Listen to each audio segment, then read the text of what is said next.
사람이 어떤 상황에 직면할 때에 사람은 어떤 상황을 직면할 때에 그 상황을 판단함에 있어서 대부분의 사람들이 옳은가 그른 일인가 이 옳고 그름에 대하여서 문제를 두고 상황을 두고 생각하게 되는 것 같습니다.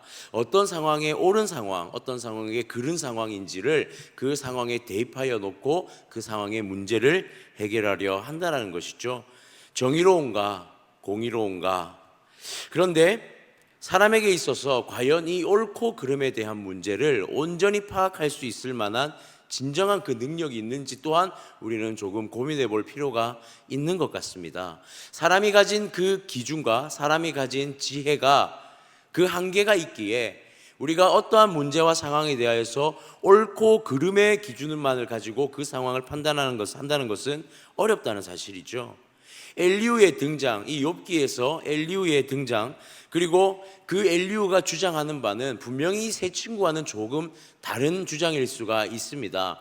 엘리후는 그가 자신이 그가 욥의 상황에 대해서 주장하는 그 모든 것들에 항상 무엇을 근거에 두고 있냐면 하나님이라는 하나님의 지혜 또는 하나님의 지식에 분명히 근거해 두고 있다는 것을 본인 스스로가 계속해서 표현해 내고 있습니다. 그러나 또한 우리가 한 가지 보아야 할 것은 무엇이냐면 엘리후의 이 모든 주장들 또한 어디에 조금 한정되어져 있다는 것을 보게 되어지냐면 바로 이 옳고 그름의 문제, 어쩌면 이 앞서 세 친구가 계속해서 주장했던 인과응보의 이러한 문제에서 또한 벗어나지 못하고 있음 또한 그의 주장 가운데 발견되어지고 있더라는 사실이죠.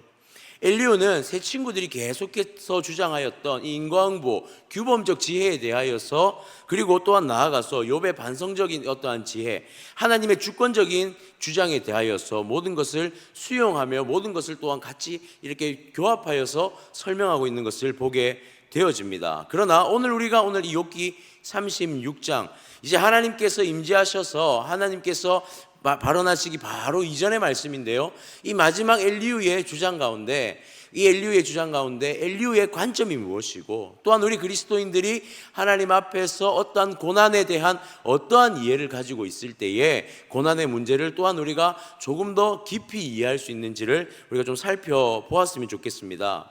앞서 말씀드린 것처럼 엘리후는 자신의 발언이 이 세 친구와는 조금 다른 어떠한 방법을 취하고 있다는 것을 보게 되어집니다. 그것은 하나님에 대한 근거를 나름 제시하고자 힘쓰고 있다라는 것이죠. 3절과 4절의 말씀을 먼저 한번 볼까요?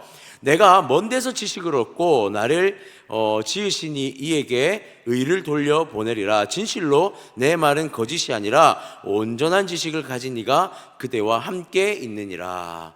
자신에게 주어진 그 모든 지식이 어디서부터 온 지혜라고 말합니까?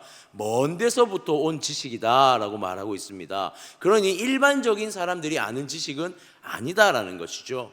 그리고 또한 엘리후가 주장하는 이 지식의 근거가 어디에 있다고 말합니까? 자신이 모든 것을 창조하신 그 하나님, 나를 지으신 이에게 의를 돌려보낸다라고 말하면서 자신에게 주어진 지식이 하나님으로부터 온 지식이라는 것에 분명히 근거하고자 노력하고 있다는 것, 그것을 먼저 보여주고 있는 것이죠. 그런데 우리는 이 말씀에 앞서서 나온 바로 2절의 말씀을 다시 한번 살펴볼 필요가 있습니다. 2절의 말씀을 보니 나를 잠깐 용납하라. 이는 내가 하나님을 위하여 아직도 할 말이 있음이라. 이렇게 말하고 있습니다. 여기에서 어쩌면 엘리후의 본심이 또한 분명히 담겨져 있다는 사실을 발견하게 되는 것이죠.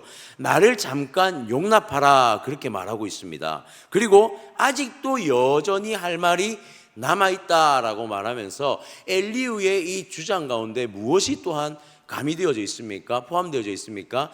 자신의 옳고 그름에 대한 가치가 그 안에 또한 녹여져 있음을 분명하게 보게 되어지는 것이죠. 어쩌면 엘리후의 우리가 이후에 살펴볼 또 한 가지 이 여러 주장들을 살펴볼 때에 이 옳고 그름의 문제, 하나님의 공의와 정의에 대한 이해의 부분은 충분히 용납할 수 있는 하나님의 공의와 정의일 수 있습니다. 그러나 여기서 우리가 엘리후가 말을 하고자 하는 관점과 엘리후의 마음의 상태가 어떠한지에 대해서는 또한 2절에서도 살펴볼 수가 있다는 사실이죠. 엘리후는 여전히 누가 듣고 있음과는 상관이 없습니다.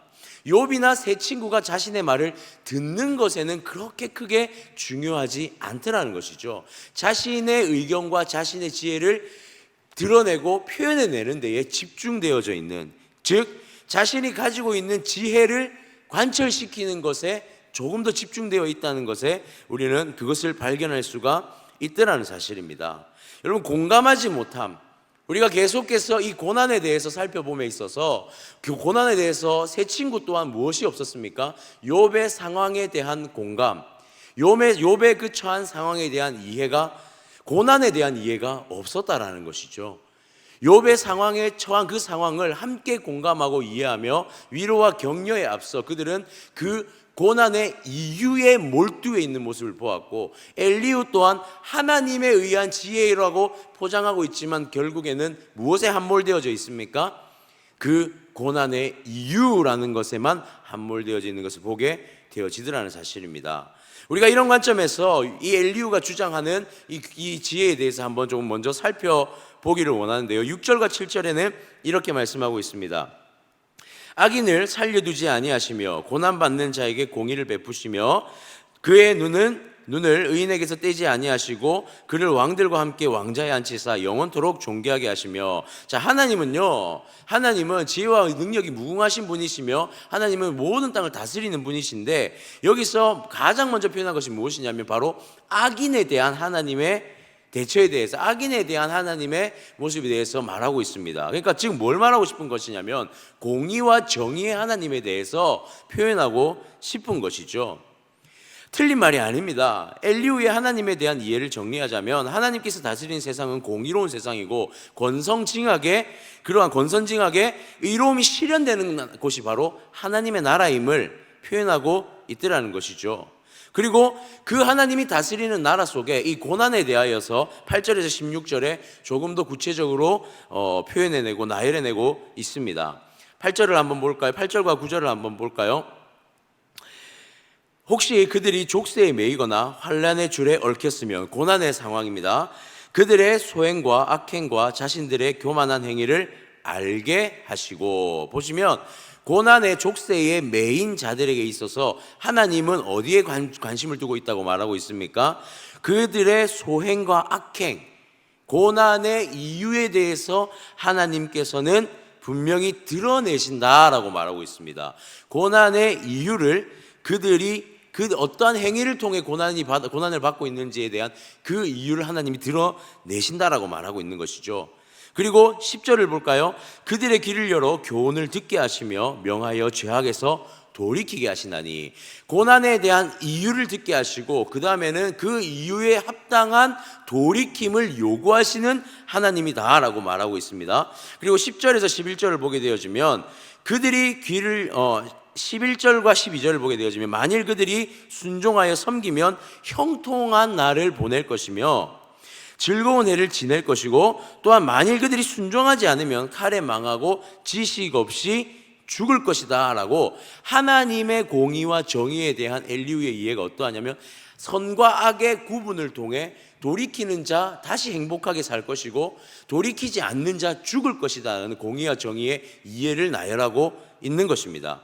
그리고 13절과 14절에 보게 되어지면 다시 한 번 더 불순종의 결과물에 대해서 말하는데요.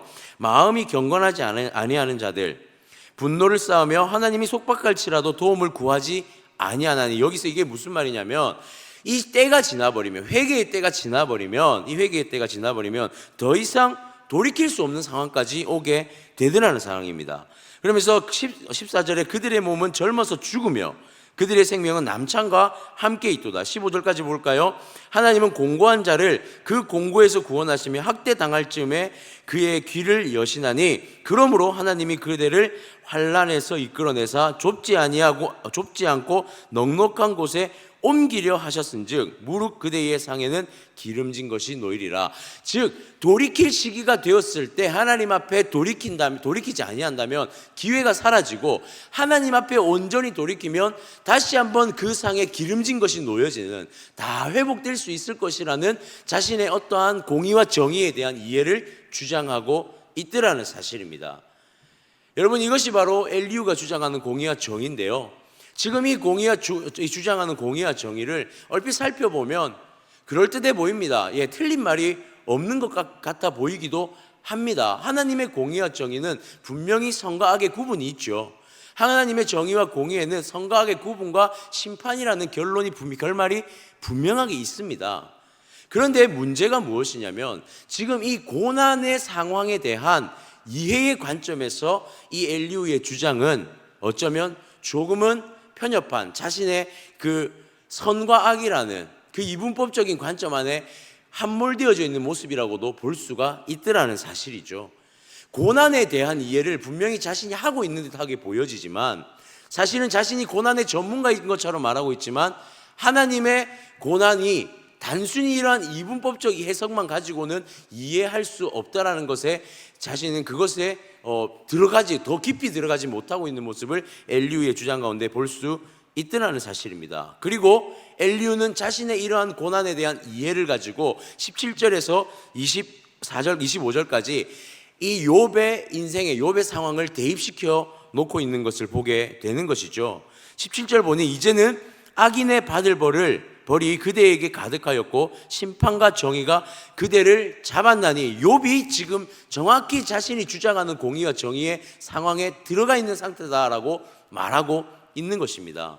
그러니까 욥이 무엇이냐면 욥이 한마디로 그 죄가 있기에 지금 이 상황이 당했다라는 것이죠. 살펴보면 새 친구와 다를 바가 또 없는 모습 또한 보여진다는 사실입니다. 18절에 그대는 분노하지 않도록 조심하며 많은 뇌물이 그대를 그릇된 길로 가게 할까 조심하라. 자신들이 욥이 가졌던 부요함과 욥이 가졌던 이 모든 상황이 자신의 지금 이 고난의 결말까지 놓여지게 한 상황이기에 다시 한번 경각심을 가지고 자신의 상황을 되돌아보면서 하나님 앞에 돌이키라는 그 권면과 촉구를 일삼고 있다라는 사실입니다. 19절에 볼까요? 그대의 부르짖음이나 그대의 능력이 어찌 그대가 공고한 가운데서 그대를 유익하게 하겠느냐. 20절에 보면 그대는 밤을 사모하지 말라. 인생들이 밤에 그들이 있는 곳에서 끌려가리라. 욥이요, 끝까지 그 고난의 상황에 처해 있는 이유가 욥의 악함 때문이다라고 주장하고 있습니다. 그리고 21절에는 권합니다. 그대는 삼가 악으로 치우치지 말라. 그대가 환난보다 이것을 택하였느니라. 확고하게 욥의 상황에 대해서 단정 짓고 있는 것이죠. 그러면서 끊임없이 하나님 앞에 다시 돌이킬 것에 대하여서 촉구하고 있습니다. 이것이요, 엘리후가 가지고 있는 고난에 대한 이해입니다. 사랑하는 성도님들, 고난이 무엇입니까? 우리는 고난에 대해서 어떻게 이해하고 있습니까? 선과 악, 중요한 문제입니다. 옳고 그름, 중요한 문제입니다. 하나님의 공의와 정의의 관점에서 선과 악, 옳고 그름의 문제는 분명히 다루어져야 할 문제임이 확실합니다. 그러나 이것을 고난의 상황에 대입하였을 때, 고난의 상황에 처해 있는 욥에게 있어서 대입하였을 때, 또는 이 시대를 살아가는 고난에 처한 사람에게 과연 이 공의와 정의가 무엇인지에 대해서 우리는 어떻게 이해하고 있냐라는 사실입니다.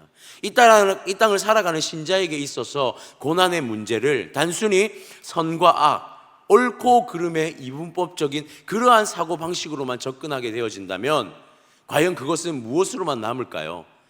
새 친구와 엘리후와 마찬가지로 그러한 접근은요, 결국엔 무엇으로 남냐면 한 영혼에 대한 비판과 비난과 그 영혼을 다시 한번 고난보다 더 깊은 고난으로 빠뜨리는 상황에 놓이게 하더라는 사실입니다. 그 어떠한 공감도 없고 그 어떠한 위로도 없으며 그 어떠한 격려도 없는, 물론 하나님의 공의와 정의는 분명한 하나님의 공의와 정의에 대한 이론이 있어야 하고 그 정의에 대한 선포가 있어야 하죠. 그러나 고난의 이해의 관점에서 이 공의와 정의를 과연 그렇게만 이해할 수 있느냐라는 사실입니다. 간혹 우리는 고난 앞에서 이유를 찾는 것에 함몰되어지고 그 이유를 찾는 것에만 매몰되어질 때가 있다라는 사실이에요. 왜 이런 일이 생겼을까? 왜 고난의 상황이 생겼을까? 그러나 신자의 질문은, 이 우리 성도의 질문은 단순히 고난의 이유에 대한 질문에만 머물러 있어서는 안 된다라는 사실입니다. 고난 가운데 과연 우리가 의지해야 할 분이 누구인가? 고난을 통해 하나님은 무엇을 하시려고 하시는가라는, 오히려 이것보다 더 큰 깊이 있는 질문이 고찰이 우리 가운데 있어져야 한다라는 사실이죠. 세 친구의 주장, 그리고 욥의 변론, 나아가서 엘리후의 주장까지, 실상 그 내용들을 자세히 돌이켜보면요, 끊임없는 고난의 이유에 대한 함몰되어진 질문밖에 없다라는 것을 찾아보게 되어지더라는 사실이죠. 그리고 엘리후의 있어 보이는 모든 지혜의 주장들, 그리고 욥에 대한 이 모든 조언은 바로 이 고난에 대한 이유에만 함몰되어져 있는 그러한 모습일 수 있다라는 사실, 그리고 그거 이해에만 집중되어 있으니 아무리 하나님이라는 근거를 가지고 접근을 한다 할지라도 그 질문은 그 수준에 머물러 있을 수밖에 없다는 것을 보게 되어지더라는 사실입니다. 만약 엘리후에게 정말 고난에 대한 참된 그 이해가 있었다면 결코 이 정도로 접근하고 이 정도로 표현하지는 않았지 않았을까라는 의문이 들게 되더라는 것이죠. 여러분, 고난 가운데 누구를 바라보아야 할 것인가? 이 고난 가운데 하나님이 이루고자 하시는 그 섭리는 무엇인가? 어쩌면 우리는 더 고차원적인 하나님 앞에서의 고난에 대한 질문이 있어야 할 줄 믿습니다. 하나님의 뜻이 있을 것이라는 것을 우리가 함께 또한 선포할 수 있어야 하며, 무엇보다 우리에게 있어서 고난을 대하는 온전한 자세는, 신자의 자세는 고난의 이유를 찾기보다는, 고난의 이유에 대해서 함몰되어지기보다는 그 고난 가운데 함께 있으며 그 고난 가운데 함께 슬퍼할 줄 알며 그 고난 가운데 함께 위로하고 격려함이 있는 것이 바로 하나님께서 신자에게 요구하시는 고난의 상황이 아닐까, 우리는 다시 한번 생각해 보아야 할 필요가 있다라는 것입니다. 사랑하는 성도님들, 신자에게 있어서, 성도에게 있어서 고난에 대한 이해는 너무나 중요합니다. 왜냐하면 우리가 걸어가는 모든 여정이 사실 고난의 여정이기 때문입니다. 우리가 살아가면서 겪는 모든 상황은 정말 우리가 이해할 수 없는 그러한 고난으로서 다가올 때가 있습니다. 때로는 그 모든 고난이 광야에 서 있는 나를 발견하게 하더라는 사실이죠.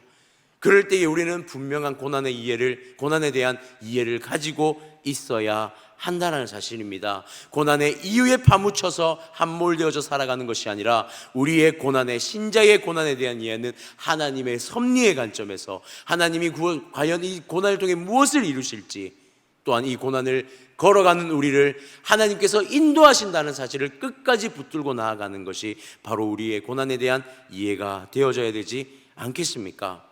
사도 바울은 고린도서 13장에 사랑에 대해서 열어갈 때 이렇게 고백하고 있습니다. 사람이 천사의 말을 할지라도 사랑이 없으면 울리는 꽹과리와 같다. 사랑하는 성도님들, 우리가 고난에 대해서 이해할 때에, 우리가 걸어가는 이 모든 고난에 대해서 이해할 때, 무엇보다 누군가가 또한 고난에 당하여 있을 때에 우리의 고난에 대한 이해의 가장 큰 전제는 사랑이 되어야 할 줄 믿습니다. 단순한 이유를 찾기에 함몰되지 말고 우리가 하나님의 사랑의 관점에서 이 고난을 살펴보고 고난에 깊이 들어가서 우리가 하는 이 고난에 대한 모든 표현들이 이 한 사람에 대한 영혼에 대한 비판과 비난과 단순한 고난의 어떠한 정의로서 끝나는 것이 아니라 한 영혼이 하나님 앞에 위로받고 그 걸음을 끝까지 옮겨갈 수 있도록 그 옆에서 권면과 사랑의 표현으로 드러날 수 있는 것이 되어지기를, 그것이 우리의 삶 가운데 나타날 수 있기를 주님의 이름으로 축복합니다.